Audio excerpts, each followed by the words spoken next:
This week on Nintendomain goes on vacation with Super Mario Sunshine. We record our adventures 30 seconds at a time. And I think Peach is my mama. Super Mario Sunshine! Woohoo!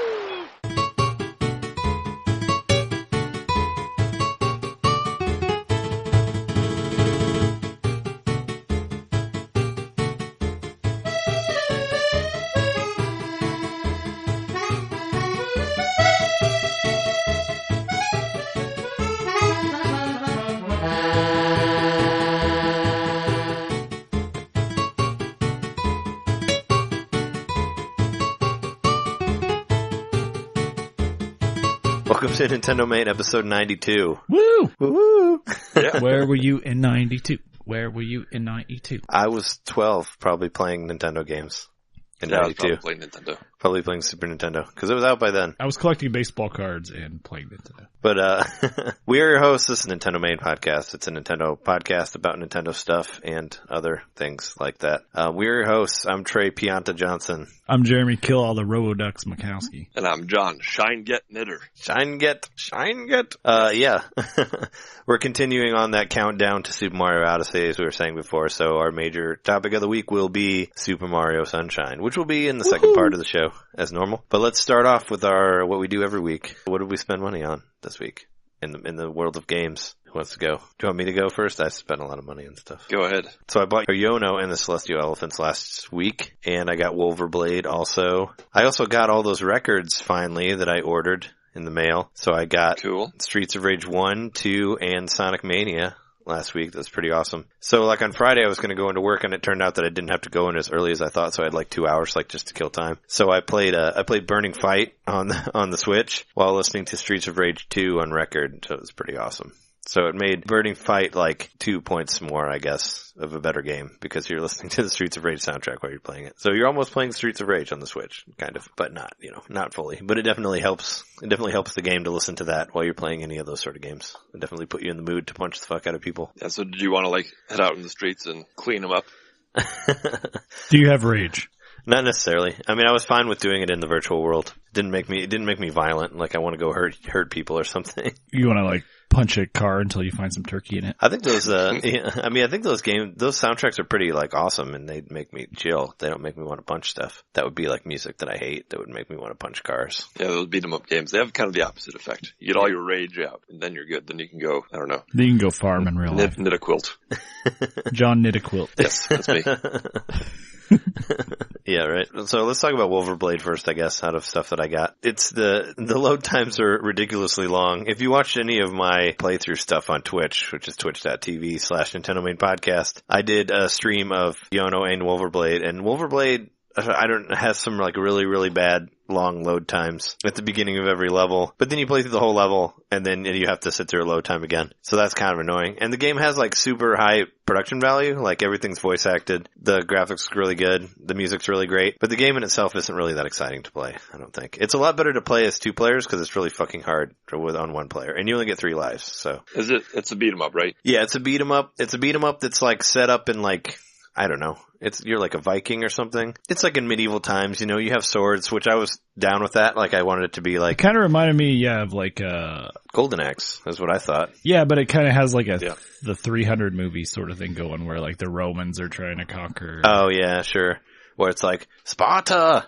Yeah. And they spit at each other. That's everybody's really riled up to fight for their nationality or whatever. Yeah. And there's some mad accents in that too. Mm-hmm. It's very much Is it a British-made game? I don't know. I feel like it's got to be the way they talk in it. Well, they just made everybody super Scottish or Irish or whatever, and they're all about defending, the Romans defending got their land really and British accents. That's what I was maybe they just did good casting for it. I don't know. But in the end, it's not as fun. It's not as fun as Golden Axe. There's not a whole lot of variety to it. You basically just go around and chop people apart. It is super bloody. It's probably the bloodiest game on Switch right now, so I'll give it that. You know, you can cut people's heads off and you can throw people's heads at people and like throw arms at people. You can like throw parts of their body at the other people. But there's not a whole lot of different weapon selections, I guess. So a lot of it's kind of just, you know, running around and punching people. It's nothing like Streets of Rage 2 or Final Fight 3 where you have like Street Fighter type moves in there, which I always think is the best thing to put in those type of games. Right. Because it makes it's kind of amazing that anybody can make a beat 'em up in this day and age and not realize that you need variety in it. I mean, there's been enough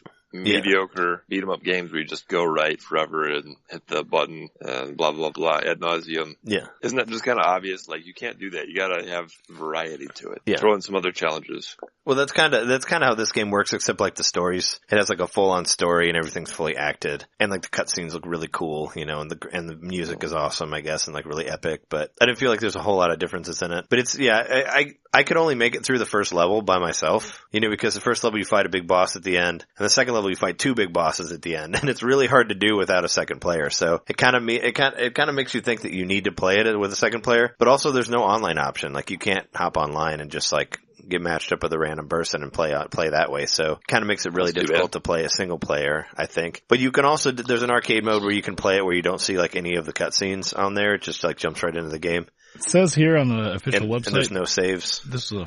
This game was in development for 5 years. Really? Yes. Wow. 5 years? Mm-hmm. And it's a Switch exclusive right now, right? Or is it on other things? It's supposed to be on all the platforms eventually. Oh, okay. So it's a timed exclusive. Yeah. Well, I mean, I understand with all the voice recording. It looks like it's got some TLC put into it. If it weren't for the load times, and that might be a Switch problem. Maybe. I don't know. It could be a card problem too. I don't know. I just got, as on my list of things I bought, I did buy, there was a 1-day sale thing for Amazon where like all of their SD cards were marked down. So I did buy a 200 gig one for the price of a 123 one. So I got a 200 one for $60. And I just plugged it into the Switch and started downloading stuff, and it seems to be doing fine as of right now. So I'm not having that problem that I had for a long time with the Samsung one. You'll be able to beef it up with lots of 30-second clips. Yeah, right. But, so yeah, I have 200 gig one now because I had a 30 gig and like that one was pretty much gone. So it's like, I want to get a new one. So I got that and took advantage of the sale. I also bought a new hard drive, but that's not really, well, I guess this is game relating because I use it to capture stuff, but yeah, that's Wolverblade. It's, I don't know, it's fun to play with a friend, I guess. They should have at least included an online mode. Maybe they're going to add that later, make it easier to come through. But, I mean, comparing the two, I think Yono's a little bit better. But Yono's like very much like a lighthearted kiddie version of like Zelda, sort of. It's like isometric. Yeah. There's I heard Yono was developed by one person. Was it? Yeah, that's what I heard. I believe it. I believe on the NBC podcast they said that. Oh, well, I didn't listen to their podcast yet of that one, just because I don't like because I would have listened to it today, and I don't like to listen to it before we record, just so I don't want it to influence our views on anything. But yeah, it's a fairly simple thing. You walk around as the elephant, and there's like, there's like kind of puzzly stuff, and you can like run into people, and you can get different skins for your elephant. It seems very kiddie, but I could see the puzzles getting more complicated later. But it's worth giving another, I'm planning on playing it some more. I just haven't really, I only got a chance to probably put like 4 hours in it, I think. So, but it was, I think it was a little bit better because the load times and it, like I played through a bunch of levels and then I got to like the first town, and the town was like all fetch quests when I got there. I was like, once you get through that, you get to another part where you do puzzles and shit. It's kind of hard to explain, I guess, without playing it, but it's okay, I guess. So far, I give it a 3 out of 5. And I also bought the Rogue Troopers game, Redux. I got that yesterday. That's a game that came out this week, but apparently it's a HD remake of an old PlayStation 2 game. But it's based on a 2000 AD comic. If you're not familiar with them, they're the guys who did Judge Dredd and like a lot of big writers, like I think Alan Moore and Grant Morrison like both did 2000 AD stuff. And 2000 AD is like the only comic company that still takes like submissions. Like you can actually write stories and send them to them, like even now. So it's pretty It's pretty awesome. But they were like a big comic magazine way back when. But yeah, you can actually send them shit still. So look that up. Well, I mean, maybe give them a shot. I looked them up like a few years ago whenever I heard about that, and they did still have where you can do submissions. But I don't know if they still do it now, but they did. I mean, I think it's pretty awesome. So I was super intrigued. Like I love comic book stuff. It's a third-person shooter, and you're these little like blue guys that run around and play. All I did was play a little bit of the first level, but I'm going to do a stream of it tomorrow, which this podcast won't be up before that. But you can check this Twitch. It'll be on the Twitch. You can check it out on that after. But I think that's all I got for this week. thus far? Nothing for me this week. It's been saving up for Super Mario Odyssey and possibly Doom. Yeah, we'll talk about later. That's on our news. That's on our news thing for sure. But did you get anything? I mean, if we want to get down to the brass tacks, all I've really purchased this week was I finally bought a case for my Switch for travel because I'm heading to Portland Retro Gaming Expo. As of the time this is published, I'll already be in Portland. But yeah, this is I'm heading there tomorrow as of tonight, which is technically Thursday morning. Yeah. Well, this will be posted Friday morning, so you'll be there on Friday. I'll already be there. And I finally bought a case for my Switch. And it's actually really nice, and it's whatever. It's the economy version, the $15, but official Nintendo released version. So I've got the same one. I threw it in there, and trimming. I took it on the train. I got to try it on the train on the way up to Chicago, and it was amazing. I played Stardew Valley from the moment I got on the train to the moment I arrived in Chicago, and I plan on doing the same thing on my flight tomorrow. It's a wonderful thing, putting your Switch on a flight and sitting next to some people who are bored or whatever, just looking at whatever movie. You just got this cool game system set down on the table. Yeah, I mean, on the train, luckily I had there's always two seats on each side, and I had my own. I didn't have anyone sit next to me. So I was just kind of reclined and enjoying myself. But I do plan on trying the tray table mode on the plane. Oh, sure. I've got 10% of me was playing Zelda, and 90% of me was saying, "Hey, everybody, look at me! I'm playing Zelda on the plane." Yeah. Yeah. One thing before I forget, one more thing I want to say about Yono, before I forget. Weirdly enough about that game is that Pro controllers don't work with it. That's odd. I don't know if they mentioned that on NBC, but if you watch my video, there's a long time of me fucking around with it. But you can only use the Joy-Cons with it, not the Pro controller. I only thought about that because I was like, why didn't you bring your Pro controller? You could play it on the plane. I would be a big fan if there was a way to completely eliminate the dock and there's just a USB-C to HDMI cable you could plug into your Switch. And then, because I really wanted to bring my dock on this trip, but I have a single backpack and I wanted everything for the week to fit into one backpack. And the dock wasn't going to happen. So the dock itself is still at my house. So when I get to the hotel, I'm not going to be able to play on the TV. Yeah. Is that because you didn't want to check extra bags on the plane? Yeah, I just made a goal early on that I wanted my whole week's travel to be in one backpack. But I do have another bag inside of there to fill up with games at PRG, which is another reason why I haven't spent money this week, because I plan on spending money in the next couple of days. Yeah.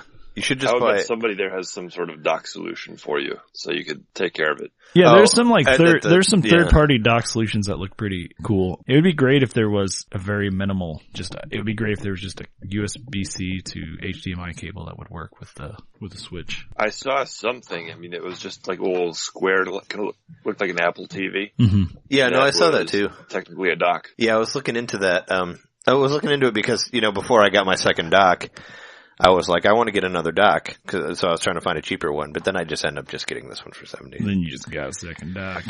Which, if I decide that I'll probably have a carry-on on the way back. I have a carry-on, but I'll have a second bag on the way back full of whatever I purchased there. If there is a third-party dock solution or whatever. It's cheap, yeah, not huge. But I've really, my big goal, if there's anything I want to buy, it's the GameCube, Game Boy player that I really want. Oh, yeah, because those are expensive now. It's still my primary, goal of what my big purchase is going to be, or a Vectrex if it's really cheap, but I'm not going to see a cheap I don't think you're going to find a cheap Vectrex. Man, I want a Vectrex so bad. After playing it at the last convention we went to, it was so cool. Yeah, but they're pretty big though, right? Yeah, I mean, it's a CRT, or it's a tube TV. It has a TV in it, yeah. With a video game built into it. Yeah, so it's not going to be cheap. For sure. No, it's going to be at least. And you have to ship it back too. Well, I would absolutely have to ship it back. They're not going to let me take a CRT onto the plane. Well, you'd be like, this is my portable gaming system. Haven't you heard about it? This is my dog. He just looks like a TV. This is my therapy dog. Let me get it on the plane, please. I can't exist without my Vectrex. This is a service Vectrex. Yeah, right. Please don't try to play it. It's just for service only. You didn't want to bring a giant bag that has nothing in it and you just fill it with games. Well, I do. I mean, I do have a big bag. Yeah. It's a, everyone knows the reusable grocery bags you can buy. Yeah. It's one of those. Oh, okay. So I've got that compressed and it's in my bag, and I'll fill it with shit on the way back and if nothing else, I can check my backpack and then use that as the carry-on. But but this will post like right when the show starts. So if we have anybody there who listens to the show, say hi to Jereme. Yeah, look for Jereme. I'll either be in he'll be wearing his either Nintendomain or a Star Fox shirt. Yeah, I got him that other Star Fox shirt. So. That Star Fox shirt is baller. So yeah, I guess if that counts as a purchase, that's my other purchase for the week. Yeah, we haven't paid me for it yet, but just buy me. Yeah, no, like I said, I would just buy me. By the time buy me a game. By the time this posts, I will have paid you. No, I'm not trying to put you in a spot. But if you find it, like look for some Doom games for me, like Doom on Game Boy or Doom on Super Nintendo. Okay, is what I was gonna say, because I want to do some Doom streams, like coming up to the new Doom, or the whatever, the Switch version of Doom. I know it's not super new, because it's like a couple years old, but I wanted to do, because I have Doom 64, which is like probably one of my favorite Dooms ever. But I never played like Doom on Super Nintendo or Doom on Game Boy Advance. Did they do a Doom on PSP? I don't know. But I don't care about that. That's not really. I'm looking out specifically for Doom PSP. Well, I mean, if they have it and it's dirt cheap, then sure, I'll play it. But I was just looking for Nintendo. Do you care about price? I mean, I've got $20 to work with here. Well, I mean, from what I looked at, the Game Boy Advance one is pretty cheap, but the Game Boy Super Nintendo one. I thought you already had the Game Boy Advance version. No, I have Duke Nukem on Game Boy Advance. Okay. I don't have Doom. I swear you had Doom at some point. Only 64. Doom 64 is the only Doom game I have. But that game is awesome. So I'm definitely going to do a stream of that at some point. I was going to do it for October, but I think I'm going to wait for the Doom release. Yeah. Well, that makes a little more sense. There's a big elephant in the room for October, and I'm not talking about Noni. Oh, are you talking about Mario? Yeah. Yeah. But I'm still going to do horror-themed games for stream stuff. Horror November. Which all I've done is Super Castlevania 4. Don't shave your mustache and play horror games. Oh, the Movember? Movember, Doomvember. Yeah. Movember is now Doomvember. Yeah, but don't shave. Yeah. So are we through with the I think so. Prices then? Because we've been talking a lot about Doom. We might as well just jump right into that news story, right? Sure. Yeah. So Doom has a release date now. It's coming out 2 weeks after Super Mario Sunshine. So hopefully we'll have the game beaten by then. Super Mario Odyssey. Actually. Super Mario Odyssey. Yeah, my mind is still on Super Mario Sunshine. Yeah, Super Mario Odyssey comes out next week, next Friday. I'm super excited. So when you've had your fill of cheer 2 weeks later, you can go to hell. Yeah. Yeah, for sure. I definitely want to get that Doom game though. November 10th, that's like seems so soon, you know? It's cool that they're getting it off the ground so quickly. And, they really should release the cartridge as a red cartridge like they did. Cause, that was another reason I wanted to get the Super Nintendo Doom game because it was a red cartridge. Like Maximum Carnage was? Yeah. So I'd get it. And by the way, as a follow-up to last week when we were talking about Tony Hawk, Tony Hawk 3 is a black cartridge on 64. Oh, right. I looked at it.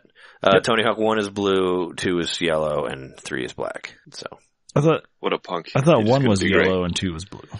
2 is blue and no, 1 is blue, 2 is yellow. 2 is yellow, okay. Yeah, 2 is yellow, which is weird. But yeah. But those are the colors of those. And 3 is black. I looked at it like whenever I was looking for games earlier. Cause I did a Mortal Kombat 4 thing for the 20th anniversary for that. And I think I was looking for my Mortal Kombat and I found it there. So you want me to get you Mortal Kombat for Game Boy? I already have that game. No, Doom. And if you find, I'll give you a list of stuff to look for. Sure. Not like anything crazy, obviously. And it's to your own discretion. Like I'll pay you for anything that's not shirt money. Yeah. But it won't be anything crazy. Like, don't buy me Vectrex. I don't need one. You want 2 Vectrexes. But I want you Vectreces. I want you to buy me the Spider-Man arcade game and have it shipped here. Okay. But pay for all of it yourself. Just make sure you have your own dolly. Okay, my own, yeah, for sure. Somehow to get it up the stairs. No, I'll hire some dude to do it. But yeah, Doom comes out on November 10th. There's a bunch of other shit announced too, like what is it? The Batman Telltale game is coming out too around that time, which I didn't even know that was fully announced yet. But I guess Telltale's fully on board with the Switch now, which is great. They should be. Yeah, I think they're going to do well on Switch. So Switch is really suited to their style of games. I think Switch is suited to like any sort of game. It's obvious that everybody likes it because even Sony is making games for the Nintendo Switch now. What the fuck? What? That was another like story. that Sony is going to they're going to start a new company and make games for PC and Nintendo Switch. It's crazy. Because I guess they don't want to release it under Sony, obviously. But I think I mentioned it before in like some of the upcoming games, but there's a game called Demo that I mentioned, and that is actually under their new company. So that one is made by Sony. It was I think I saw it on the shop and probably in the Japanese shop. Like I saw it as like a coming soon game or something, but I know I saw that one before. But that's one of theirs. But yeah, I mean. So now we've had Microsoft, Sega, and Sony all publish on Nintendo. Yep. And Nintendo has never published on any of the competitor systems. I think this means Nintendo wins. Android and Apple. They won. Except for Apple, yeah. And Android, I mean, they did make cell phone games. Oh, right. Well, yeah. And Mario teaches typing on PC. That's true. And Mario was Missing was also, I think it was a PC game. But as far as like main competitors, I guess, they never did. So yeah, you could say they won in the end. Yes. So the Switch is still super popular. And everybody's doing that shit. But yeah, the Batman's coming out a week after Doom. No, not a week. 4 days after. It's on the 14th. So it's releasing on Tuesday. But Doom is actually is releasing on a Friday. I wonder if they're going to do like a midnight release for it digitally. They probably won't because they mostly only do that for Nintendo games. But it'd be really cool if they did. Are you either of you guys planning on getting Mario physical? No. I'm going to get Mario physical. Yeah, I've got my reserve already. Oh, okay. Because I was going to say, dude, John, you should get it digital because if you get it digital, you'll get to play it at like 9 o'clock on Thursday. I could, yeah, because I'm in California and everything. Yeah, no, because it releases by Eastern time at midnight. So like it comes out at 11 here, but it comes out at 9 where you're at. You could play it like you could play it way early, I don't know. Maybe this. You'd still be finishing your breakfast and starting to play. We'll switch me over. But I like having the cartridge. I like collecting things. Yeah, you're still doing that. Well, you're not paying for you're not paying for the rights for the software. You own the software at that point. I own it. Yes. Mm-hmm. True, I guess. I like having the object, the collectible. I agree. And I like it too, if not for the portable nature of the Switch and having to change the cartridges. Yeah, if it was just a console and not a handheld, maybe I would care more about that. But it's kind of got to the point, I have so much shit, and I really don't have a whole lot of space for more shit. Yeah. So I'm totally all about digital purchases. I like going fully digital. I mean, I need to save all my room for all the old cartridges that I get. I think if I love the game enough, this is kind of stupid, but you would buy it twice? I would buy it twice. Really? To have a physical copy on top of being able to play it early. Well, you did buy all the versions of Zelda. Yeah. So you might as well buy a digital version too. I don't have a digital Switch version or a digital Wii version of Zelda. I just have physical copies of both. Yeah. I could see, I'm tempted to just go ahead and do digital on a whole bunch of these games. I mean, because there's so many that you just have to download anyway that aren't available on cartridge and, that's right what now, I have more digital games than I have physical games because of that. Yeah. So maybe this Switch will be the one to make it happen for me, and I'll just, ask me in 6 months or a year. Yeah. Maybe I'll be buying digital. I don't know. Yeah. It'd be awful great if you could dump it onto you could buy the physical, dump it onto your hardware and still have the physical version. Yeah. Because Nintendo's not going to do like a code or something to get the download version if you want to. Yeah. It would be nice, if they did some sort of like cross-buy thing, but it's like but then I think they'd be afraid of you giving the code away. And then somebody else gets the game for free, and that's a sale that they miss, that they lost. Did you pre-order? In the end, they want to encourage you to do the download so they can bypass the retailers, and that's all the future anyway. What was your Odyssey pre-order? Did you do it through Amazon or did you do it through Target? Right. So are you getting Target? Do you get the pre-order bonus? Do you get the coin? Is that through Target? Didn't get a bonus of any kind really, except for they're promising a $5 gift card. Okay. You go and buy the game. Who did the coin? There's like a commemorative coin at some place. Is there? There was a commemorative coin for Super Mario Galaxy 2 also. Maybe it's through GameStop. I still have that coin. I think I have 2 of them actually. Someone posted a photo today on the NBC Facebook of the commemorative Odyssey coin. Maybe it was a joke, but it looked real. I don't know. Yeah, I haven't looked into, I've just been, it was, the 3DS really did it for me because like the 3DS you could put all your games on there digitally so you would have a sick like handheld that has like 50 games on it. So that's what kind of sold me to just going all digital. And for the Switch, I don't like changing games. Like I've gotten to that point where I just want to put everything on the system. I know, and it's terrible because it's a mark of how lazy we've gotten. But yeah, it's true though. I'm like, I wish I could just on the fly switch between games. I don't want to actually remove the cartridge and put another one in, even though it only takes 3 seconds. Yeah. I'm already kind of feeling that sometimes. Like, oh, cool, I'll play Sonic Mania. There it is. I'll play the Mario Brothers game. There it is. Oh, I want to play Zelda. Oh, wait a minute. I gotta get the cartridge. Yeah, for me, it was Zelda and Mario Kart for a while there, because I'd be like frustrated with Zelda. I'd be like, I'm just gonna play some Mario Kart to chill out, and then I would have to actually change the cartridge out, and I couldn't, just switch it on the fly. So it's dumb because, the reason I bought the physical copy of both of those was for the discount. Amazon gives you a 20% discount on a new game, like within the first week or two of its release. So, I was getting $12 off, I think is what that comes out to. So I'd save $24 between the two games by buying them physical, and I own them for real. So it would make sense to do that with everything, but I do like the hot swap. Yeah, but the portable nature of the system is just I don't know. But now that I have a case, now that I have a case, it does have slots for I think it's like 20, or maybe it's not 20. I can look at it right now. Yeah, I have a case that has slots for games too. So I can only has one game in it. Right. And I actually threw my 3DS games in it. Oh yeah, so this holds 14 games. Plus whatever you would have in the Switch. So I could have up to 15 physical games within my case. You can probably double them up too, like my DS case. Yeah. You could put two DS games in each one slot. So I really don't have a good excuse anymore not to buy the physical, other than the laziness being able to play it. Well, and being able to play it early at the initial release. That's kind of what I think is awesome is just getting it early. Cause I want to play Mario. I want to play Super Mario Odyssey that Thursday night at 11 o'clock. So Me too. Yeah. Have either of you guys been able to catch the demo at, Best Buy? Because apparently they have them. I went to Best Buy the other day for the sole purpose of buying a hard drive and, playing the Super Mario demo, and they didn't have either of those. So they didn't have the hard drive I was looking for, and they didn't have the demo either, so it sucked. So I basically went to Best Buy for nothing. But yeah, apparently some of them have them. Like, people have been speed running it already. Have you seen that? Like, somebody is already speed running the demo. Oh, right, yeah. I saw that. People are hungry. People really want that game. I mean, the game looks phenomenal, and yeah, we'll have to see. I'm wondering whenever the review embargoes are going to drop and all that. Well, did you see there was actually, I think a Famitsu review went up. Oh yeah. It's like 39 out of 40 or something. So it was like some weird number. Oh, so there's another? Yeah, it was 39 out of 40. So almost perfect score. Just shy of a perfect score. I'm thinking it's going to be great. I'm totally excited about it. But, 2 more episodes, we'll be talking about that for however long we'll be talking about that. Who knows? Just like we were with Zelda. Yeah, we were hung up on Zelda for quite a while. We probably had 5 episodes of Zelda at least talking about Zelda. And we were hung up on Star Fox 2, but after it came out, we were like, I actually beat it though. That's like Oh, I meant Star Fox Zero, not Star Fox 2. Yeah. I meant Star Fox also. No, I beat that one. Oh, you also. did beat Star Fox? Yes, Star Fox also, just to clarify. Yeah, no, it's like the opposite side of both those games because you beat Paper Mario Color Splash. I did. And I beat Star Fox Zero and vice versa. Like I didn't beat Paper Mario, you did beat Star Fox Zero. Yeah.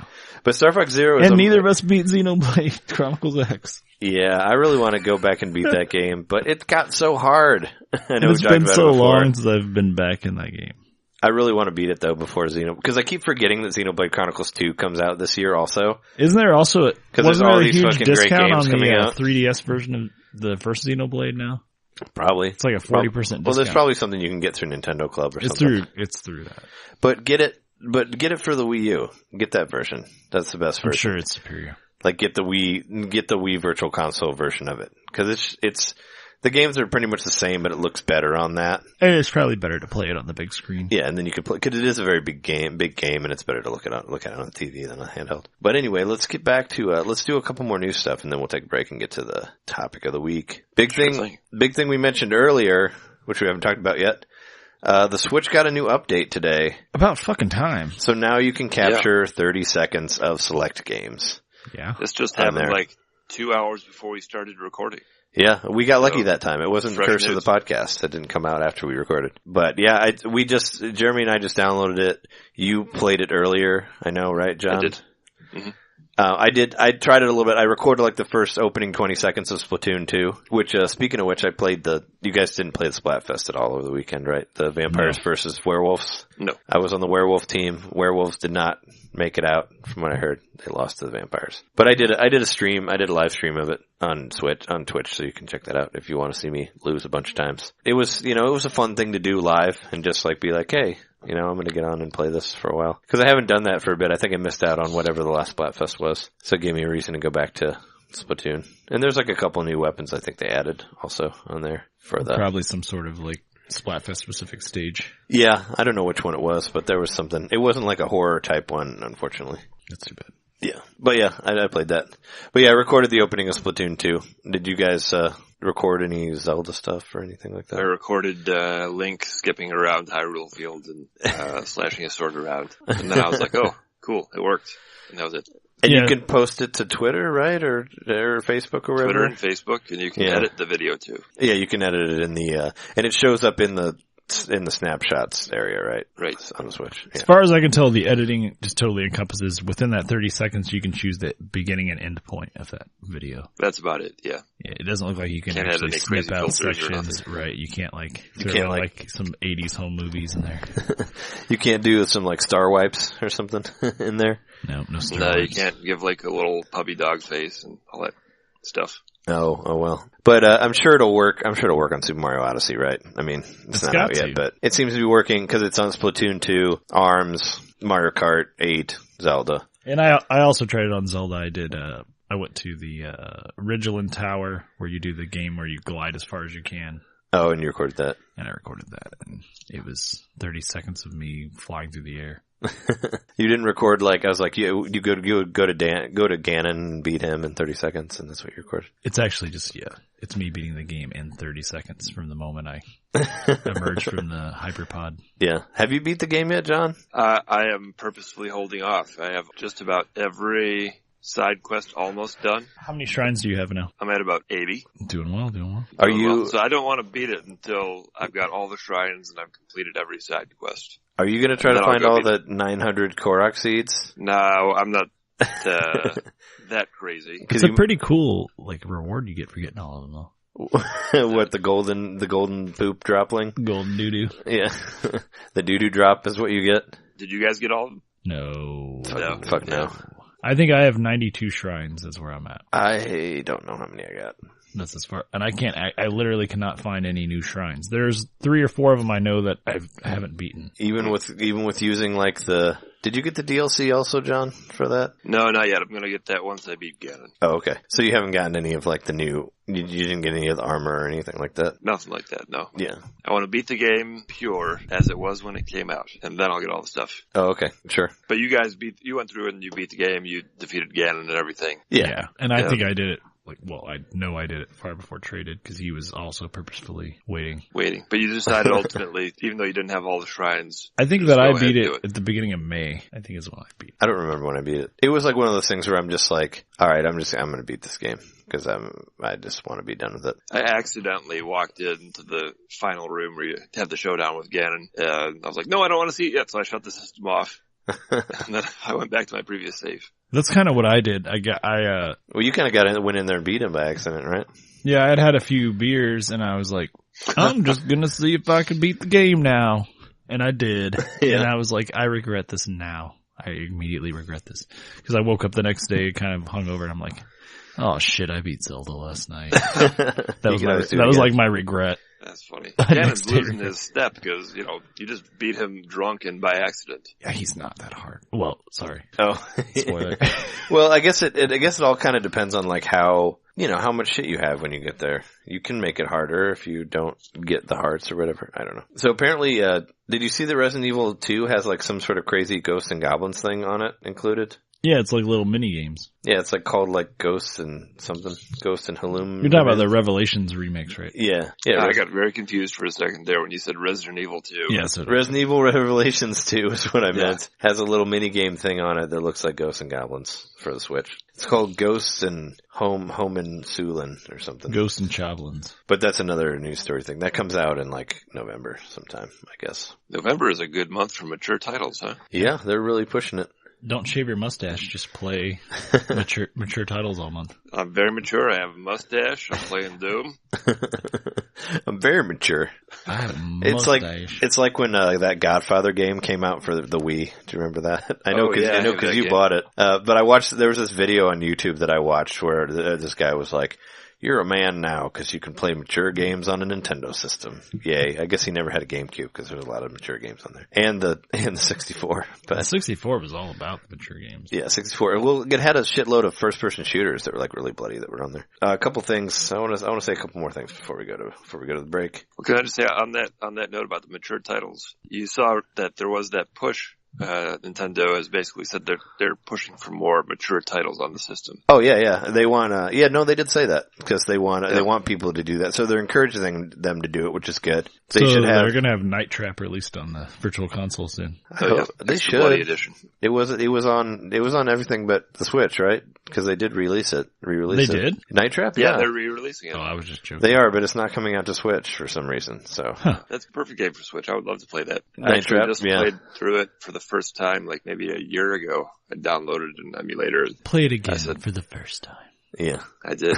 Yeah, actually, I like it. I like those full motion video games. There's a certain charm to them, and it is simplistic. And you won't want to go back to it after you've been playing it for 2 hours and you beat the game already. But it's fun. I enjoyed it. It's not as is it as rapey as supposedly it is? Not at all. The quote unquote rapiness, all it is just, there's a scene where a woman is looking at a mirror in the bathroom and she's kind of in a nightie, and then the bad guys, they call them augurs, sneak up behind her and they grab her with this sort of hook thing around her neck, which is the weapon that they use to capture the people, and drag her off to the side. It's so corny. It would be like... Is it like the thing where they pull people off the stage? Or yeah. It was yeah. See, I remember there being a big expose, maybe it was on something on cable news or something back when I was a kid, but it was saying Night Trap, a woman gets strangled with a cord in the game. It's a prostitute that gets strangled with a cord. Yeah, with a hook that they pull her off the stage with. Yeah,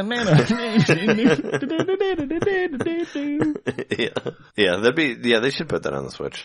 Especially with that soundtrack. For sure. There's a couple more things before we go to the break. So did you see Visceral Games is out? I don't know if this is necessarily Nintendo stuff. I mean, they did make that Dead Space shooter game for the Wii. But do you remember Visceral Games? They made all those Dead Space games. No, but I do know the Dead Space game you're talking about. You know the name. Anyway, EA shut them down, so wanted to mention that because that sucks. They did some cool shit. Were they an EA offshoot? I guess they were, yeah. Oh, okay. They closed the doors on them. But I think they were responsible for Dead Space Extraction. Absorbed the good members into their normal teams or whatever. Yeah, so that always sucks. I don't think we weren't a podcast when LucasArts went under, were we? Probably not. Because that would have been something that I would definitely talk about. Because that shit was awesome. And it was all the stuff that Disney fucked up when they bought the rights to Star Wars. They ended the Clone Wars cartoon, which was an awesome show. And they also ended LucasArts, which was we're an incredible developer, and I played the shit out of their games when I was in high school. They made a lot of really, really, really great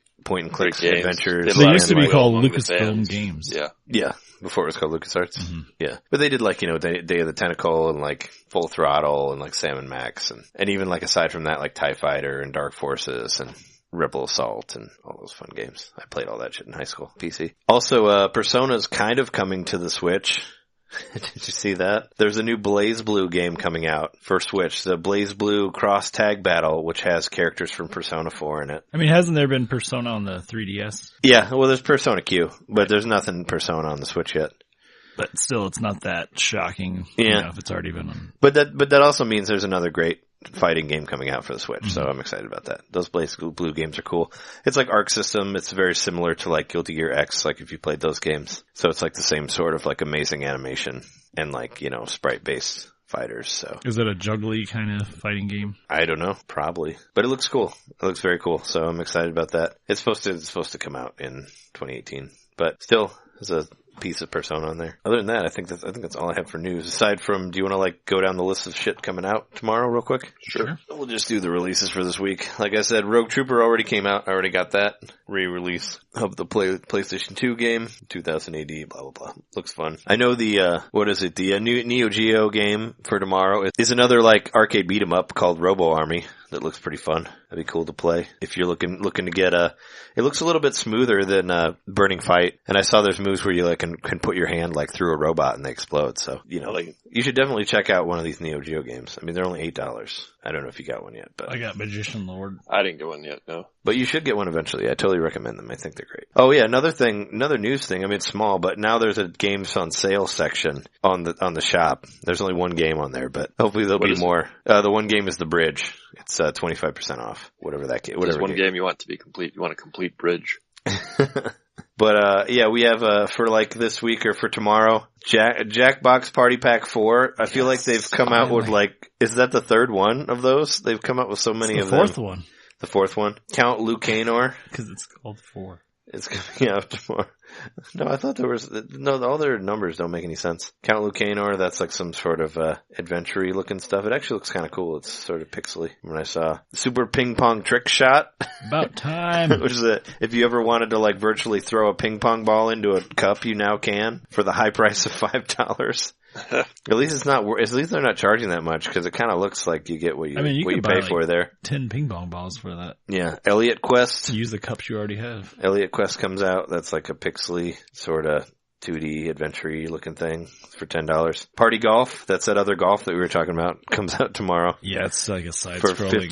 $15. Yeah, it looks really. It's like super simple looking. Like you don't even see your person. It looks like a Flash game from like back in the heyday of the internet. Flash games. Yeah, Golf is doing pretty well on the Switch. Yeah, there's a game called Judge coming out where you like make your own judge and you go around and shoot people in a top-down type game. You make your own judge. You make your own judge. That's what it says. Yeah, the judge just. You can't be Judge Dredd though. That one's already taken. Yeah, it's spelled like with a Y though. JYDG. Jidge. So Jidge. Build your own Jidge. That's what it says. I sentence you to death. DYTH. I'm the Jidge. I'm the Jidge. Revenant. You get the death penalty with a Y. Revenant Saga comes out. That's like an RPG, I guess, for $13. It looks like maybe a mobile game. There's so many games coming out. It's hard. Is that an offshoot of Revenant Wings? I don't know. Oh, it says Birdie being turned into an immortal being known as a revenant, learning of the existence of a demon within him. Albert sets out on a journey to make the person who did this pay with their very life. Looks very Japanese. There's another game called Siberia that comes out. Kind of looks like Myst, to tell you the truth. Some of these pictures. I don't know. Standard. I'll have Myst. Standard setting adventure game now available on the Nintendo Switch. I think it's probably already out in some way. Experience a moving adventure and roam through an enchanting world. Journey everywhere with Kate Walker with the Nintendo Switch's handheld mode. Relax while playing in TV mode or tabletop mode. Why can't you relax in handheld You're just mode? advertising the features of the system that we already are well aware of. Yeah. Also, I forgot, like, super huge game comes out this week. Fire Emblem Warriors. It's kind of a big deal. That game comes out on Friday. The Nintendo release game, which I can't really see myself ever buying, but it does come out on Friday. When I played the demo, I wasn't super impressed. Well, I mean, I bought Hyrule Warriors, but I also did that when it was kind of a drought on that system. Yeah. On the Wii U. And plus, it was free. Like, I did a buy two, get one free thing from Target, so that was my third game. So I didn't really feel that bad about it. And I did play it for the most part, because there wasn't a whole lot to play on Wii U. But this coming out, like, a week before Mario Odyssey, it's just kind of like, I would be interested to see, like, how many people actually get it, because it's, like, right before Mario, and then you have Doom right after Mario, and I don't know. See if it does anything, but it's kind of like a weird place to put it. Like, shouldn't they just release it, like, early next year or something? Hang on to it. Yep. But, it's not coming out this week, but that Mummy Remastered game is on here now. It's coming out on the 20th. Based on the movie? Based on the movie, but made by, like, Way Forward, so it looks fucking awesome. It's the Mummy Demastered, right? Yeah, Mummy Demastered, so it looks like a Castlevania game. It actually looks pretty fucking rad. And it's $20, and I'm super psyched. I'll probably end up getting it, even though I'm getting Mario Odyssey also. So, I saw that on there. It's coming out now. The movie came out, like, what, 3 or 4 months ago? Well, they probably don't want to be associated with the movie, because the movie was a ball of trash. Yeah. But I don't want it to be anything like the movie, because I had no desire to see that movie. But, the game looks awesome, so, I don't know. Maybe it's like GoldenEye. I mean, GoldenEye came out like a year after the movie came out, at least? Like the game? The game was not released anywhere. Yeah, it was well after the movie. Anywhere near the movie was on video the time that the game, yeah, it was nowhere near the time that the movie came out, so look what happened with that. Is there anything else you guys want to talk about news-wise? Do you want to take a break? Let's take a break. All right, cool. We'll be right back.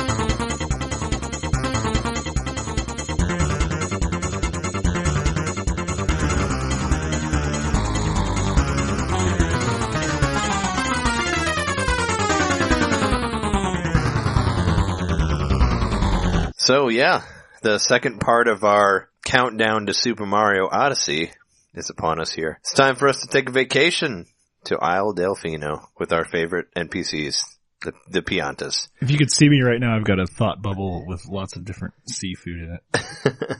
As I imagine myself being on vacation on the island. Actually, what I saw above you was those curved lines of you saying things.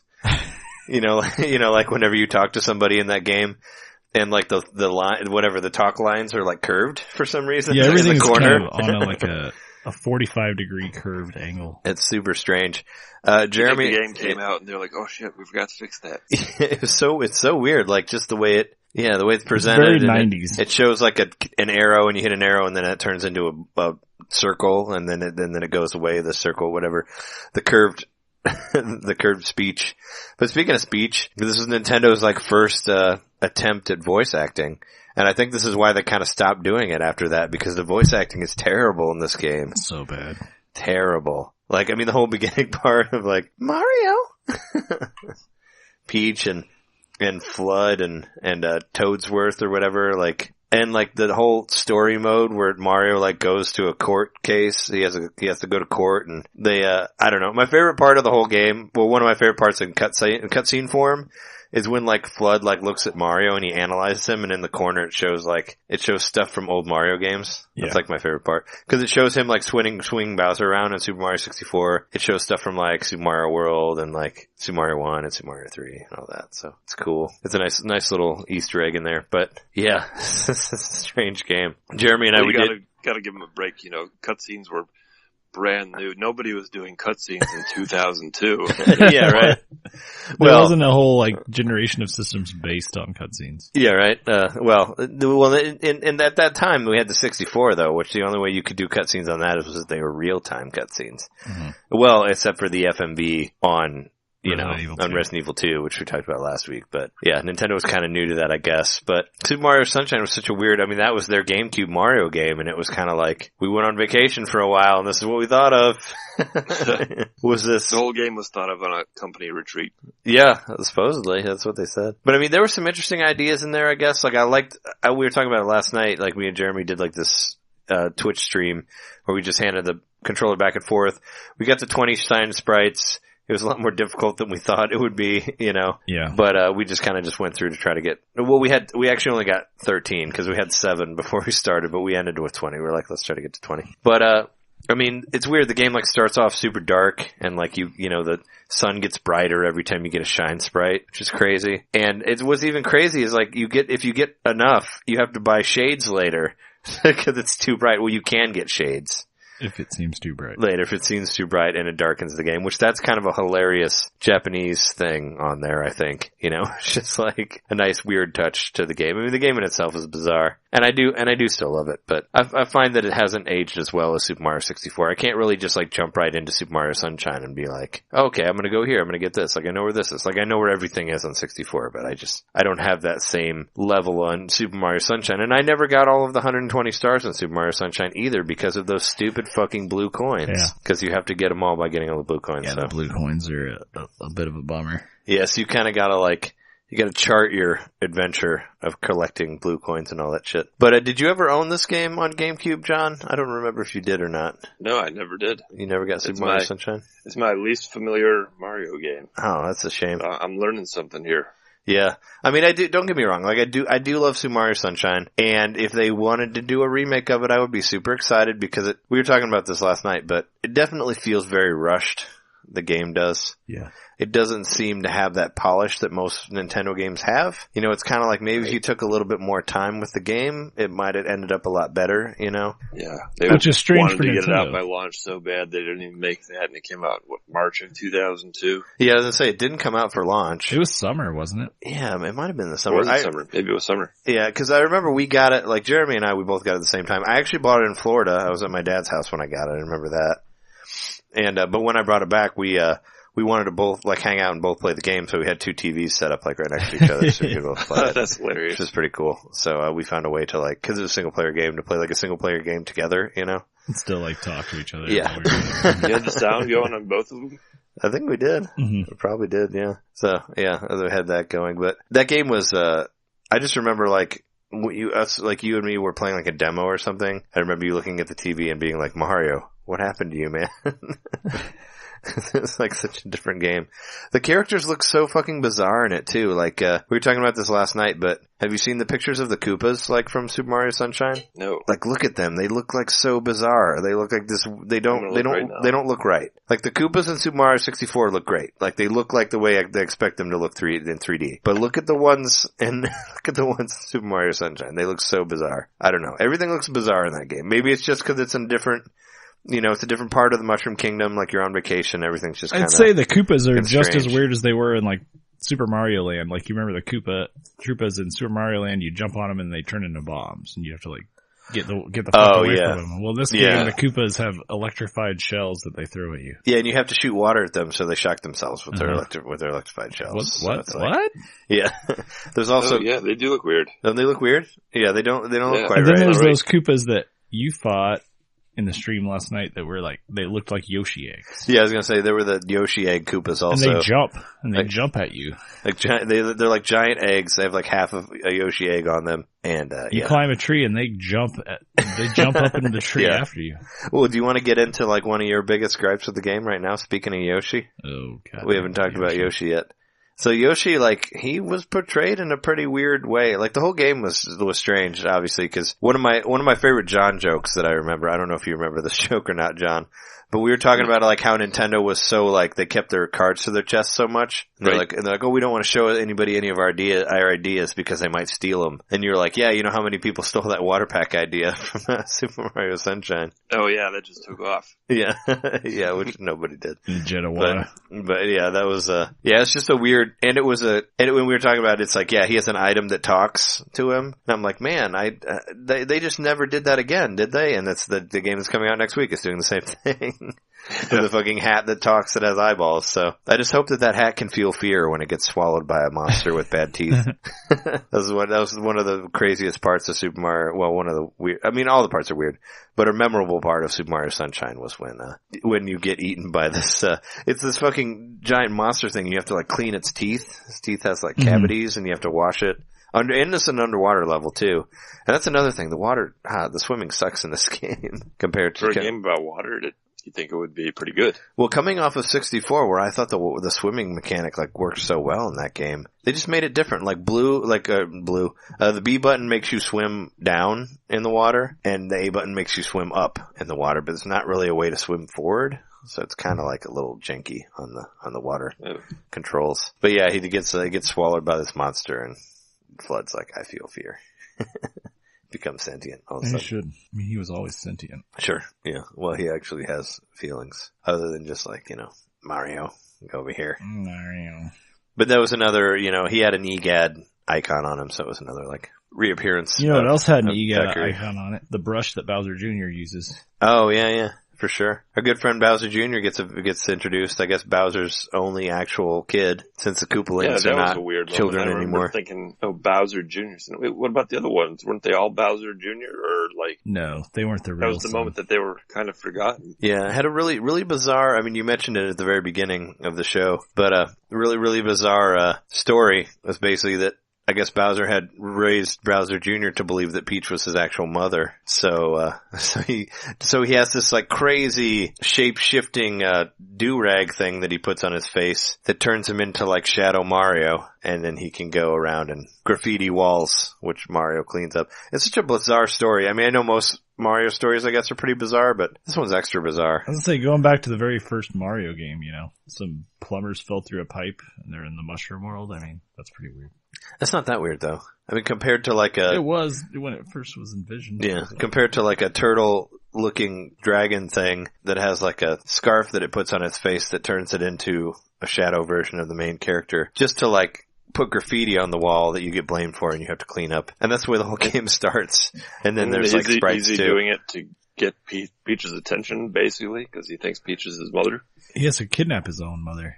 Yeah, no, he ends up kidnapping her, of course. But I thought that he was doing it to frame Mario, to get Mario in jail or something. But Mario gets assigned community service, so he has to go clean up the graffiti that he put on the walls. But that becomes a side note to the main story after that. Because, doing that, you just get blue coins, basically. You know, you still have to go and do all the strength rates and all that. Did Bowser find out about his sentencing and tell Bowser Jr. to, like, go make a big old mess in all these different worlds so that Mario's got to clean up for a long time? I don't know. So him and Peach can have some time? Yeah. All right. Stalin, go to each of these zones and paint everything. Go paint everything so you can clean it. And get that piranha guy that can fly. Cheap? Goddamn Pete. Oh yeah, Petey Piranha. This is also the first appearance of Petey Piranha, who became a racing and golf legend in GameCube times. He did. Which is crazy. Yeah, we were just, Jereme was playing the second half of Petey where he like flies around by flapping his wings. Like, man, I hate that part. Who would have ever known that under that tunnel or under the pipe, he had like fucking giant leaf wings that he could fly with and a diaper. He's wearing like a red and white polka dot diaper. That was what was under the pipe all those years. He's a crinkle plant. It's crazy. It's weird. It's a weird dude. And he has a belly button somehow, even though he wasn't born. Even though he was never tethered to an umbilicus. Yeah.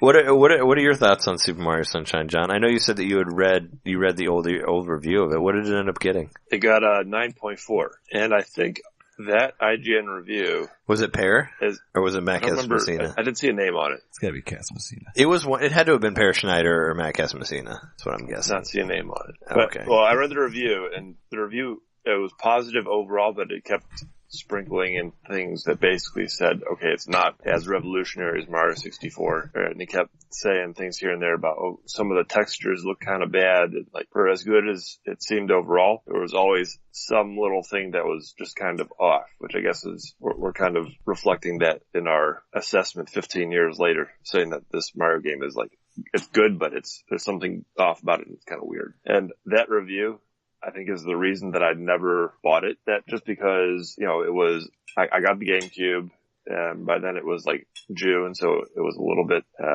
into the system's life cycle. I had a couple other games then. I was in college. That's my first year in college. Going to a very expensive college. Yeah, going to an expensive college. To Columbia. It all added up to me just somehow bypassing a Mario game for the first time, and I think only time ever. Yeah, and it was because the review said that it was weird, pretty much. Because the review said it was weird, and, well, not that it said it was weird, but that there was always just something off. It wasn't perfect. Coming after Mario 64, I was expecting another 10 out of 10. This one was a 9.4. Yeah. Which I guess and then we kind of... all the little nitpicks. It should have been like review, an 8.1. I blame IGN.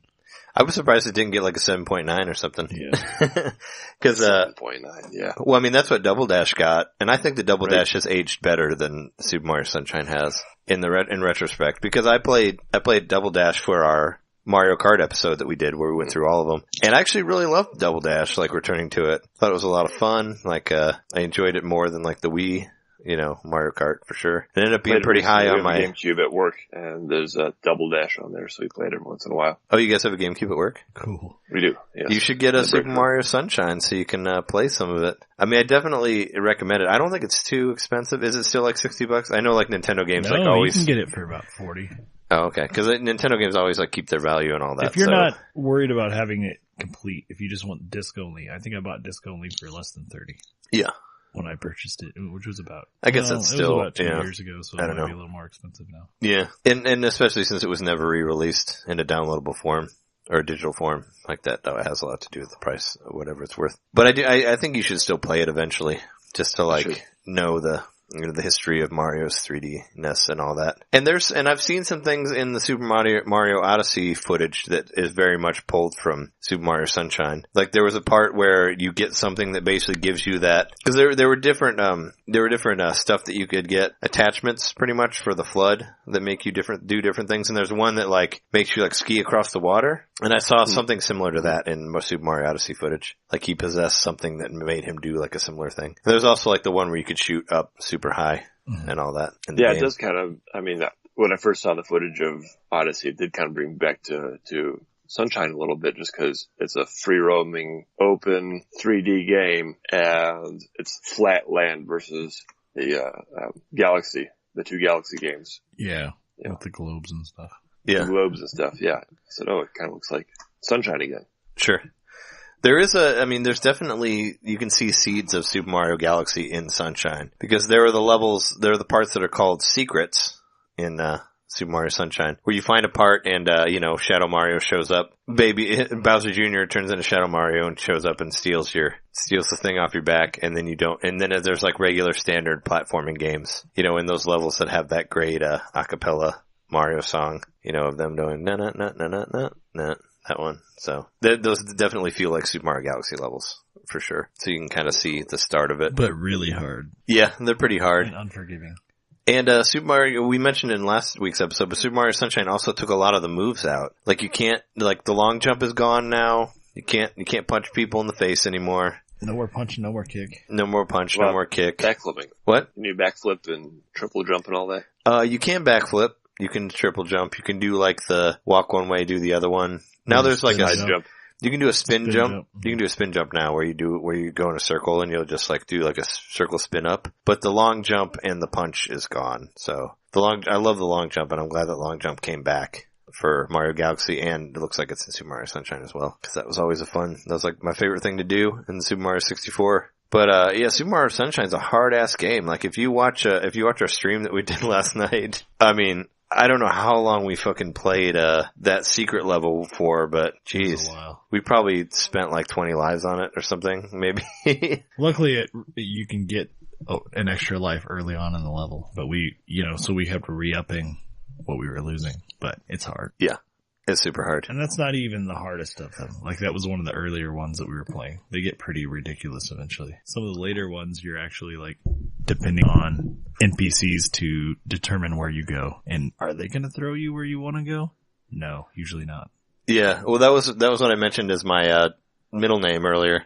The Piantas, who came back later in the, Super Mario baseball game for GameCube. Wasn't that re-released on Wii also, like as a new play control game? I think so.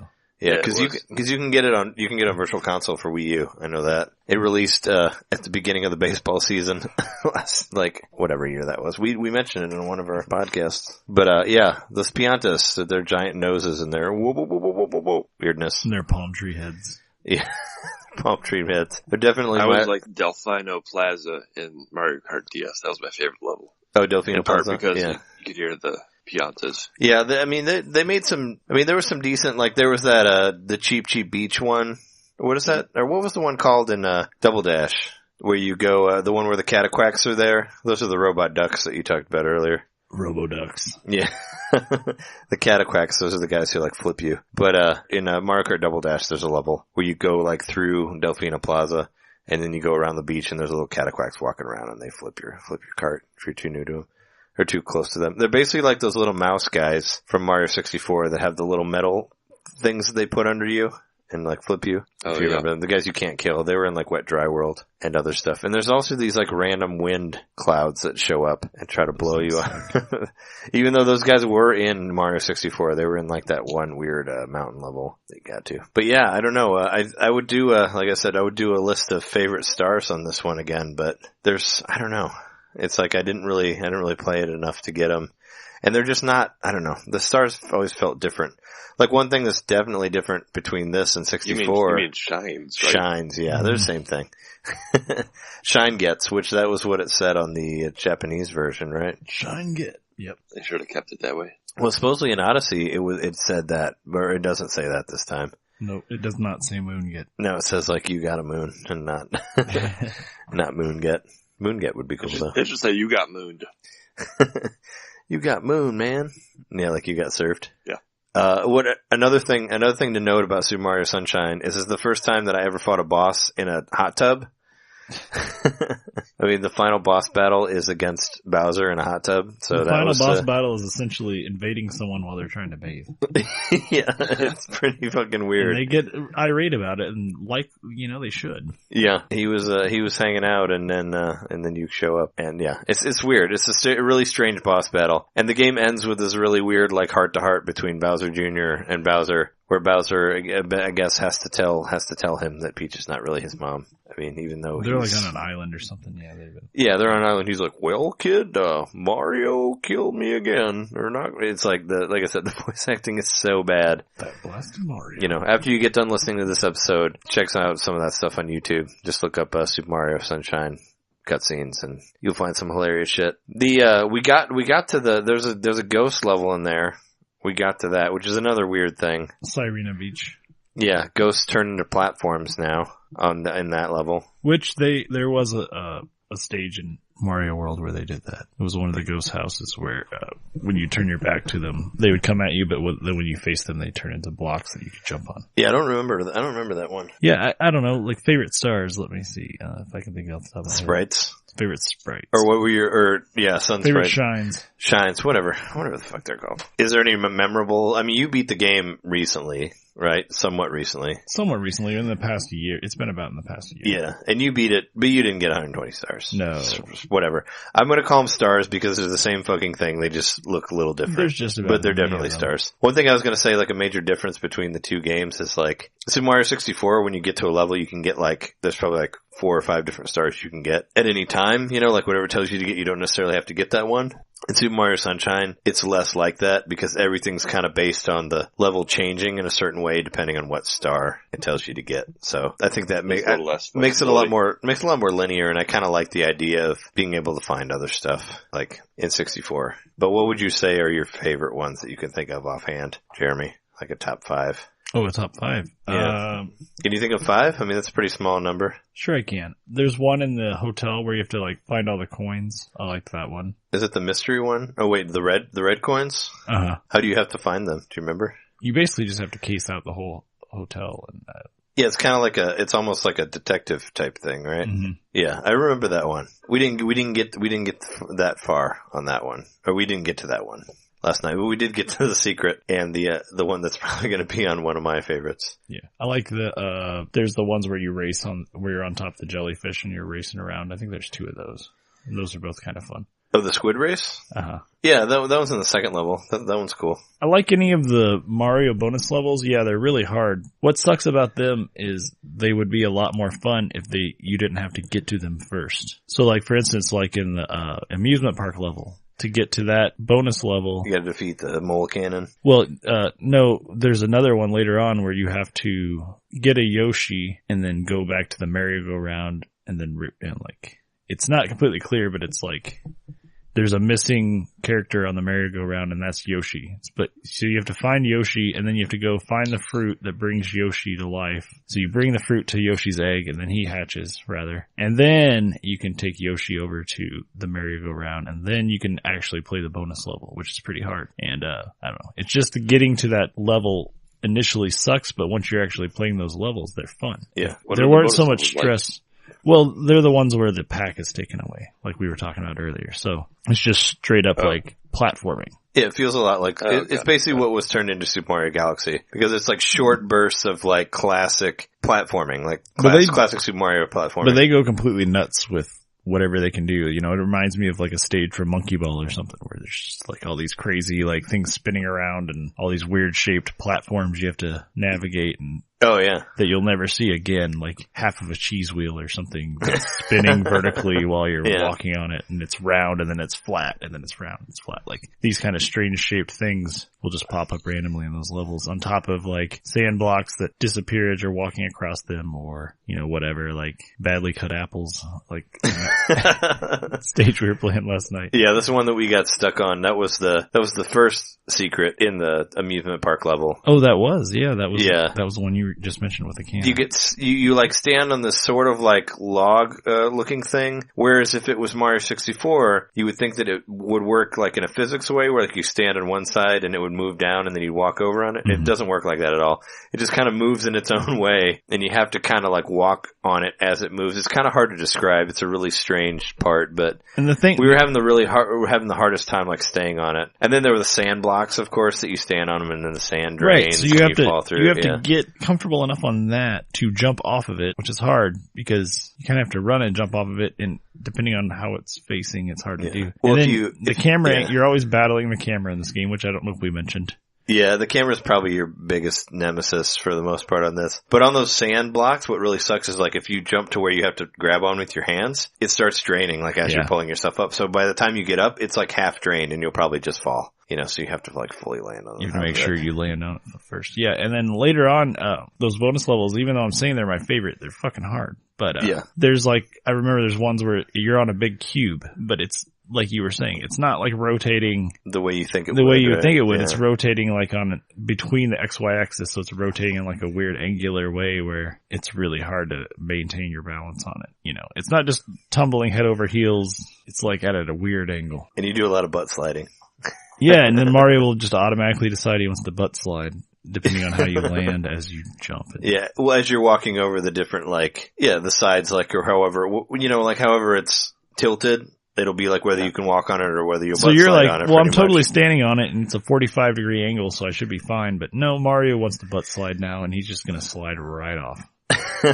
Yeah. There are some, like, cool, I mean, what's left on your list for sprites? Well, do you remember how many you did? I think I was more like, I'll say that they were, you know, I'll say they're like ones I enjoyed. They're not ones I enjoyed, but I was so happy when I beat them. Like there's one, in the beach level with the cataquacks, or as I referred to them earlier, the Roboducks. Yeah, Roboducks. Where you have to bring a watermelon all the way from the very top of the stage, all the way out to this platform. That's definitely not your favorite one. No. Yeah. You have to take it all the way down to this really narrow platform that you have to navigate over. And then you finally get it to this point where they just destroy the melon and turn it into a smoothie or something. But, oh yeah, no, that's what actually one I remember is like an absolute terrible, well, I guess you say like most memorable sprites. It's so terrible because the whole way, those ducks, they stop going after you and they go after the watermelon itself. And so you have to... And you have to shoot it with your fucking water gun. Right, you can't kill them, you can only stun them. Yeah, they don't go down. So you can stun them long enough to roll past them, but if you don't do it quick enough, they come back to their senses and they immediately beeline for the melon. And it only takes one of them to run up to the melon and throw it up in the air and it explodes. And then you have to go all the way to the top again and start all over. Yeah, no, it sucks. And even in like, I guess I would say I'm better at video games than I was. I hope, you know, I've gotten better at 3D video games over the years since Mario Sunshine came out originally. And I still probably spent 3 or 4 hours on that level. Last time I played it, I had to beat it. I don't know. I obsessed over it. I think I might have been better when Mario came out than I was now. We're getting old now, man. We might be losing some of our video game skills. I think I'm getting better. Yeah. I still think I'm getting better.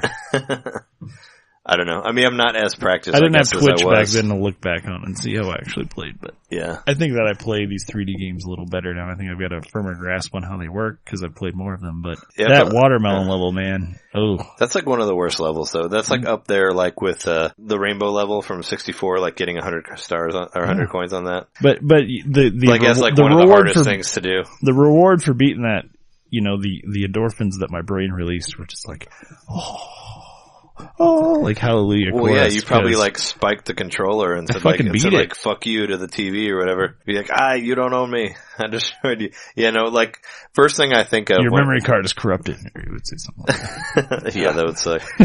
No, first thing I think of when I think of bad star or you know whatever bad shines in that game is that one is what I think of as the fucking it's that watermelon. One and then the one there's one with the Yoshi juice. Yeah, we didn't even talk about like how Yoshi kind of got turned into the water thing. Like where you're on Yoshi, he no longer eats people. He shoots fruit juice at people now. Yeah, he can eat fruit, but he can't eat enemies. Yeah, all he can do is eat fruit now. And he turns into pills when he falls in the water. Yeah, he can't touch the water at all. If he touches the water, he turns into a pharmaceutical mess. No, he basically like well, when he disappears, it looks like it looks like those two-tone pills that you would see. Right. You know, that's basically what it looks like. So that was a joke that we would say was that Yoshi turned into pills because when he hits the water, he kind of looks like he turns into these little dots. A bunch of little spheres. Little two-tone spheres. Or like he turns into spheres. Is he drowns? No, he turns into these dots and disappears. He winks out of existence. Yeah. So like, they must have like maybe they didn't want to make the swimming animation of Yoshi in the water. I don't know. So I was thinking maybe. But it's like, why can't Yoshi swim? Like, Yoshi has swam many a times. He has swam since he was birthed in Super Mario World. And now he can't swim. Turns into fucking pills. Yeah, and it's another one of those cases where you lose Yoshi, you can't beat the level because it's built around Yoshi's ability to hover and fly further and use Well, in some cases, use his juice spitting ability to create platforms. Oh, yeah. No, there's stuff like that too. Yeah, no, you're right. Like, cause doesn't spit some at of the the cheap different- sheeps and then they turn into platforms. Doesn't like the different juices like sometimes do different things too? Like some of them turn platforms and some of them don't, Yeah. depending on what you have. Actually, I'm not sure. I don't remember specifically if different fruits do different things other than you just get whatever Yoshi eats whatever fruit and he spits that juice. I don't remember if there were specific juices that did different things. I don't know if they really. I thought got maybe that they deep reacted to people different ways. Maybe not. I don't think so. I don't think that it was that. Yeah. But still, yeah, Yoshi was very strange. I'm glad that he came back later for Mario Galaxy 2 and they actually kind of did him right. He was still a little odd in that. He had to eat peppers to run faster. That was a little strange. But that was cool. I like that. I mean, that'll be next week for sure. It'll be the peppers and all that. Yoshi eating the pepper to run faster. I mean, it was really not too far removed from the fruit experience of Galaxy, or from Sunshine, but at least I guess he didn't turn into pills when he hit the water. Yeah, sure. Actually, are there any levels of Yoshi where there's water in Galaxy? I think there are. I mean, there are like water levels. There are like full on water With levels Yoshi? in Galaxy. I don't remember. I don't remember if it was with Yoshi or I think not. Yoshi's very instance based where he's in certain levels where you have to you run can up fly with him. platforms. I know that. Or like you can do the star with him and he like flies, but I don't know if he necessarily swims. That'll be something we'll have to look up for next week. One thing I wanted to say that is kind of cool about this game is, there's like cool tricks you can do. Like you can like spray the water and then like jump on your belly and like, slide really quickly. Like that was a fun thing that I always did. And like the like bungee cords that you get on, the ones that would kind of like magnetically pull you to them, you can like hang off and like shoot the water thing and you'll like spin around and you can jump higher and stuff like that. That was a cool added mechanic that was in there. And the whole water pack like helps you like makes the platforming a little bit easier, I guess, because it helps you like write your jumps. It'll let you get really you high can- too. So if you go up to like, a straight up wall and it's a really tall wall, you do the back jump, where you run forward and then quickly hit back and jump. So you do like a nice high jump, and then you do a wall jump off of that, and then immediately after you wall jump, you hit your water jets so that you don't fly that far from the wall. And then you can actually get a lot of height that way. And that's a really good way to like, Oh, sure, yeah. get some height on some of those platforming sections or go further, just by doing the flip, jump, reverse, backflip, spin water, whatever you want to call it. It's a maneuver that's like, a little more advanced, but adding the water pack did add an extra like element of control to Mario, which is really nice. So, I mean, that's a positive side of this. I feel like we've been talking shit on it for at least 20 minutes now, but No, like almost 40 minutes now. but it's a good game. I mean, Yeah. No, there are a lot of games. it's not a pile of shit. It's not just a bad game. It's got just some shitty elements to it. because it has Mario on the title, we just hold it to a higher Right. standard. So that's why we're being If Mario shitty on Galaxy it, and its because Mario, most current Mario form games, were released as an indie game now with like some sort of other character. I won't even. it's not Mario. Right. Be called Morio with the no. And Mario Galaxy or Mario Sunshine had never been released. We would say, hey, this is crazy. This is awesome. This is like Or Splatoon only. If it were Gex the Gecko, it would be an amazing game. This is like Or Splatoon. Croc. This is like Croc. Splatoon only you're cleaning up instead of making a mess. Yeah, well, I mean, I guess you could say that, Splatoon had to have had some influence from Super Mario Sunshine, so, even though I don't think it directly did, but they are very similar. Maybe they pull that old programming out that involved using the Yeah. spray back. Because it did kind of remind me of that, but it worked a lot better, because it was more like a third-person shooter. But I wanted to talk about like some sprites that I did really like from the game. I'm going to go through them really quick. Like the shines. Yeah, no, I know. I don't know why I keep calling them sprites. Probably because like there's... Well, they are shine sprites, is what they're called. Yeah, shine sprites. Okay. That's why I call them sprites. Because there's star sprites also in Galaxy. Because the star sprite is the little character you have with you that talks to you, of course, in every game. But ones that I really liked were there's the squid boss that you fight where you pull his tentacles off. Like I thought that was really fucking cool in the second level. And you like grab his nose and like pull his nose back and he turns into a flat cardboard thing and falls down, That was really cool. I liked you played it on the stream, but I like the amusement park level a lot, but the very first shine that you get there, you get on this roller coaster and you shoot missiles at this giant Bowser mech robot. Like that's really cool. You do that. I thought the first Petey Piranha was pretty cool, like where you go to the top of that and you guys stand on that thing and you fall into the thing and you shoot him there. Like I thought that was kind of cool where like you give him water, whatever, his belly buttons gets huge. you jump on it, whatever. What is that, 3? The tooth guy? Well, no, I didn't. That's not one of my favorites because I don't like the swimming. Did you feel fear finally? I'm feeling fear right now. I'm trying to remember, cause like I said, it's been a minute since I played it. Those are 3 that I really like. The manta, I thought that was cool. As dumb and hard as it is, at the very beginning of the, ghost level, you fight this giant manta ray, which is just like a white shadow on the ground pretty much, but it ends up splitting into like hundreds of little mantas. That level was pretty cool. So that's 4. And I'll say, that squid race was fun too, where you jump on the squid in the second level and race through that shit. That's always fun. So, I'll put that down. Oh, and we forgot about like one of the worst ones ever, the pachinko shine, which you said you still kind of like. Yeah, I like that one. Okay, I didn't have a lot of trouble with it. But that was another thing where the camera angle is really bad, and it was just kind of hard. You like shoot Mario as he's sort of a ball, but he's not, and he goes up on a thing and goes down through it's really difficult to navigate. Like I said, a lot of it just needed a little bit more time to get polished. And if they did come out with an HD remix of it, I think they would come out with some sort of like speed sale equivalent that they could make it a lot easier to play. But, is there anything else you want to say about Mario Sunshine? We talked for like 40 minutes on it. It looks wonderful. Like it has aged very well. Graphically? Yeah, it's a 15-year-old game and it still looks really nice. I will say that. It does look nice. We were pointing out, like, I was playing the level with the, where you're getting the guys off those dishes on the level with the Wiggler. Yeah, and there's like real-time dishes. Reflections everywhere. And there's even real-time reflections of Mario when you spray water on the sand. Like you'll see Mario reflected. They did get crazy with that, with the art style and just how much. So I think they paid there's a lot of attention to detail in it. Whereas, they overlooked some glaring things, but paid a lot of attention to certain details. So it's probably based on like how, the different departments that were working on it together. Whoever did the, water reflections just did a stellar job. Like the water is. Oh yeah. Really, really nice in this. They went crazy about that, for sure. Nintendo's always done water well. I mean, ever since, I think Wave Race was the first time we were like, holy shit, like Nintendo does water real good. Oh yeah, and they definitely wanted you to know about it. So when like you put your name in there, it's like, dip it in water. Like, it's like, let's see all the ripples over and over and over again. They were like very much like, get into that shit. So this game is right on board with that.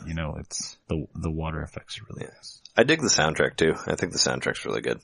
For it. I like that a lot. I like all the little like plucky guitar tunes and the accordion music and. Oh yeah, for sure.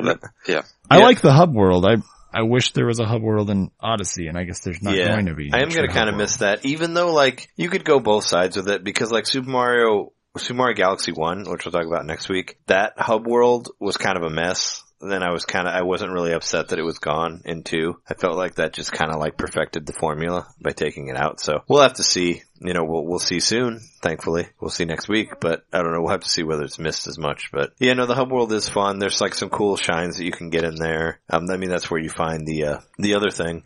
And it's kind of cool that like instead of like having a certain amount of shines to unlock things, like shit just kind of happens like as you get more shines. Mm-hmm. Like more shit happens in the hub world and then you have to go do it and unlock another thing. It's basically how that works. But right, which ultimately it probably either comes down to you have X amount of shines or you've got a certain shine in a certain level, and that triggers like an instance in the hub world. Yeah, where like Shadow Mario will show up for whatever reason and come and paint some more shit. And I think you have to beat every instance of Shadow Mario in order to beat the game. Yeah, you do. Because that unlocks more levels too. But when you actually get to the Bowser thing, I don't remember like how you actually get to him. Does that require a certain amount of stars, or does it just have to trigger it? But there's never a door that says like has a number on it. The trigger for that is that you beat every instance of Shadow Mario. Yeah, but you still have to get shines to get to that part. Yeah. Yeah, so you still have to have a certain amount, which is like around 70 or whatever. Mm-hmm. So, but there was isn't there like a similar thing to looking in the sun?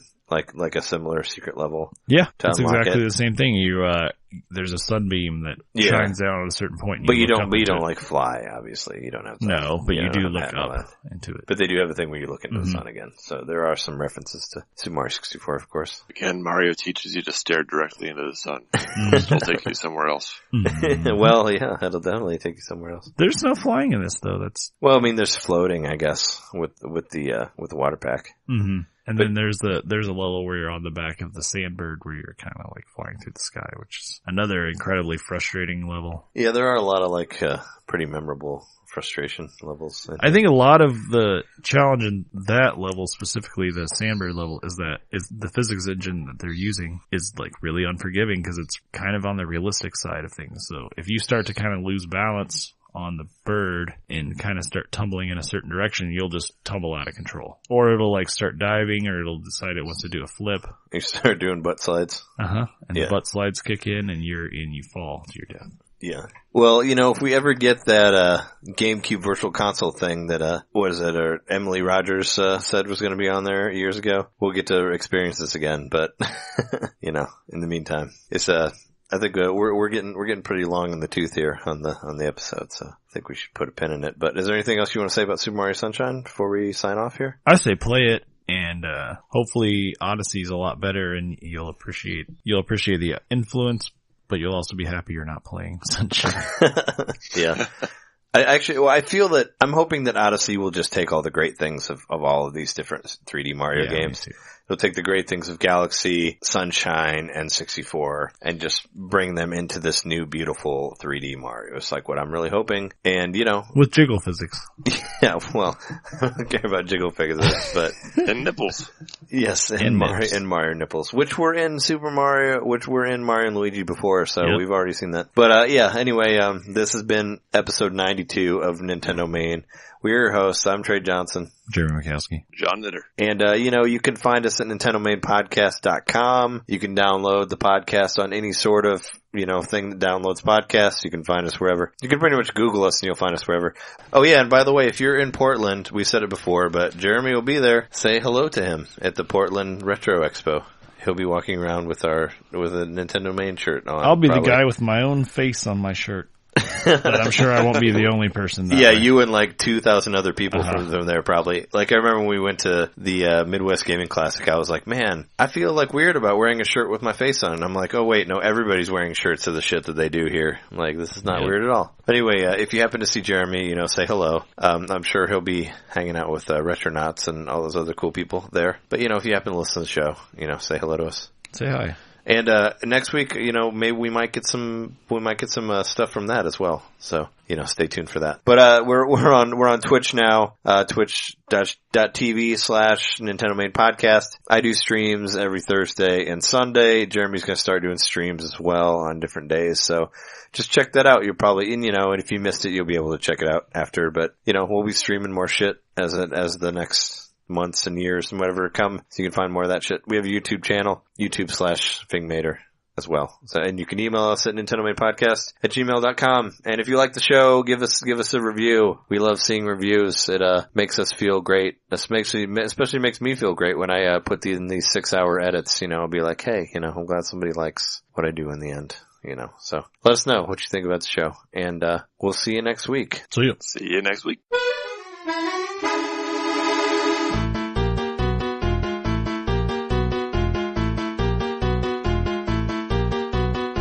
Mario debe descansar, demasiadas tortugas, el trabajo me agotó.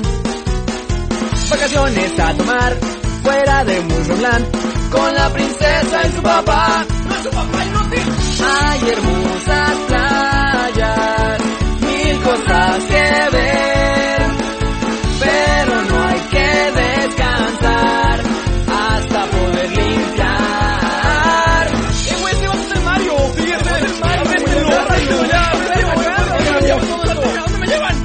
Solo pido un descanso y me ponen a limpiar. Todo el pueblo me acusa de las calles de grafitear, pero yo soy inocente, solo quiero descansar. Por culpa de un extraño en la cárcel a parar, embarando la pistola hecha por Egar. Tengo miedo, las pistolas ahora pueden hablar. Él me dice claramente que me puede ayudar. Esta contaminación ahora debe parar. Las cosas se ponen sucias por aquí. Oye, tengo hambre donde venden un festín. Deberíamos limpiar toda la isla del sur. Todo, no manches, ¿qué hago aquí? Plantas debo regar, paredes a limpiar. Conseguí mi superstar. ¡Ya te vi, güey! Si al falso Mario Bros se ve como yo cuando no me meto a bañar.